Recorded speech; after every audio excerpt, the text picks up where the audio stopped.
Hello friends. ఒక భర్త తన 5 నెలల గర్భంతో ఉన్న భార్యని ఈ బిడ్డ నాదేనా అని ప్రశ్నిస్తే ఎలా ఉంటుందో ఆలోచించండి. డీఎన్ఏ టెస్ట్ చేపించు పుట్టబోయే బిడ్డకి నా బిడ్డే అని ప్రూవ్ చెయ్యు అంటూ వేధిస్తే ఎలా ఉంటుంది? రీసెంట్‌గా తెలంగాణలో జరిగిన సంఘటన ఫ్రెండ్స్. ఈ వేధింపులకు ఆ 23 ఏళ్ల 5 నెలల గర్భవతి ఆత్మహత్య చేసుకొని చనిపోయిన సంఘటన వెలుగులోకి వచ్చింది.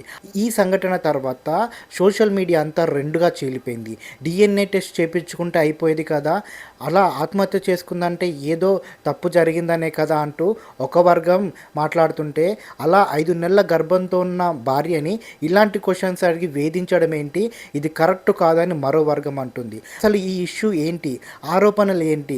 అన్న దాని గురించి మనం ఈ వీడియోలో మాట్లాడుకుందాం ఫ్రెండ్స్. 23 ఏళ్ల సుష్మిత తెలంగాణలోని మెదక్ జిల్లా ఆళ్లదుర్గం గడ్డిపెద్దాపురం గ్రామానికి చెందిన యువతి. ఈ అమ్మాయికి అభిలాష్ అనే ఒక వ్యక్తితో 18 నెలల క్రితం మ్యారేజ్ అయింది. ఇప్పుడు సుష్మిత 5 నెలల గర్భవతి.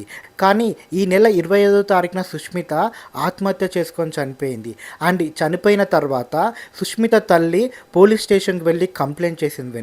ఏంటంటే తన భర్త అభిలాష్కి సుష్మిత పైన అనుమానం ఉందని, పుట్టబోయే బిడ్డకు డిఎన్ఏ టెస్ట్ చేపించి నిరూపించమని వేధిస్తున్నాడని, అంతేకాకుండా అత్త కూడా చాలా వేధింపులకు గురి చేసిందని తరచుగా సుష్మిత మాతో చెప్పి బాధపడేది అన్నట్టుగా తన తల్లి కంప్లైంట్ చేసింది. రీసెంట్గా 5 నెలల గర్భవతి అవ్వడంతో సీమంతం జరుపుతామన్నప్పుడు భర్త ఇలా డిఎన్ఏ టెస్ట్ చేపించి నిరూపించాలన్నట్టుగా పెద్ద గొడవ చేశారని, దానికి మనస్తాపం చెందిన సుష్మిత ఇలా ఆత్మహత్య చేసుకుందన్నట్టుగా తల్లి పోలీస్ స్టేషన్లో కంప్లైంట్ ఇచ్చింది.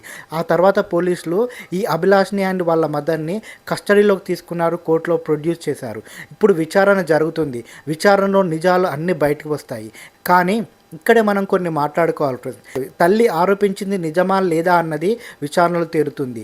ఎందుకంటే భార్యాభర్తల ఇద్దరి మధ్య ఏం జరిగిందో, ఎలాంటి సంఘటనలు ఉన్నాయో, వీళ్ళ మధ్య ఎలాంటి సంబంధ బాంధవ్యాలు ఉన్నాయో ఎవరికి తెలియదు. వాళ్ళిద్దరికి మాత్రమే తెలుసు. తెలిసిన సుష్మిత మరణించింది, తన భర్త ఇప్పుడు కస్టడీలో ఉన్నారు. ఏదేమైనా కూడా 23 ఏళ్ల సుష్మిత మరణించింది. ప్రపంచాన్ని చూడకముందే 5 నెలల పసికందు కూడా చనిపోవాల్సి వచ్చింది. ఇక్కడే సోషల్ మీడియాలో చర్చలు మొదలయ్యాయి ఫ్రెండ్స్. ఈ చర్చల్లో కొంతమంది కామెంట్స్, కొంతమంది ఒపీనియన్స్ ఎంత బాధాకరంగా అనిపించాయంటే, నిజంగా ఈ కామెంట్ చూశాక ఈ వీడియో చేయాలనిపించింది. కొంతమంది అయితే డిఎన్ఏ టెస్ట్ కదా చేయించుకుంటే అయిపోయేది కదా అన్నట్టుగా క్వశ్చన్ చేస్తున్నారు.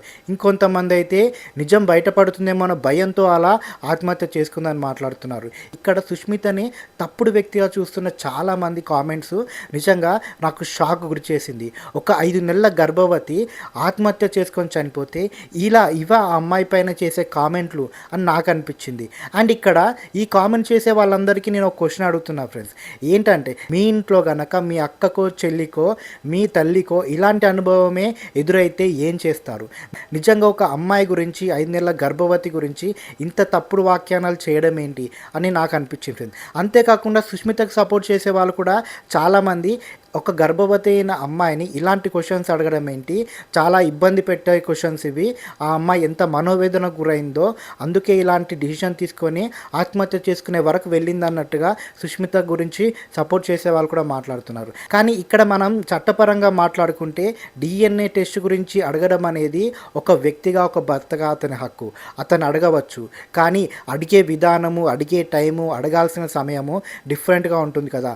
5 నెలల గర్భవతితో మాటలా ఇవి కాదు కదా.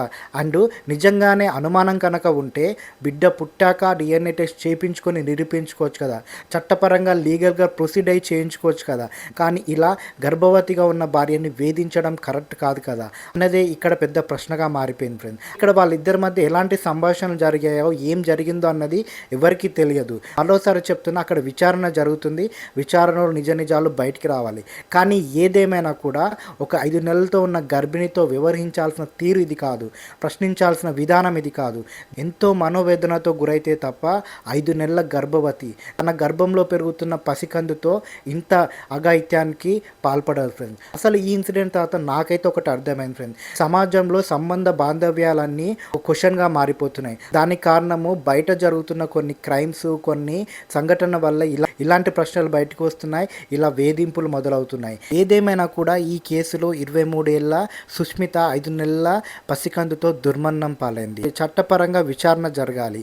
అభిలాష్ నిందితుడైతే కఠినంగా శిక్షించాలి. అండ్ అప్పటి వరకు సోషల్ మీడియాలో జరుగుతున్న ఈ చర్చ గురించి ఏమంటారు ఫ్రెండ్స్? డిఎన్ఏ టెస్ట్ చేయించడం అనేది అనుమానాలకు ఒక సమాధానం అంటారా? సంబంధ బాంధవ్యాలన్నీ ఈ డిఎన్ఏల టెస్టులతో లేకపోతే మెడికల్ సర్టిఫికేట్లతో నిలబడతాయంటారా?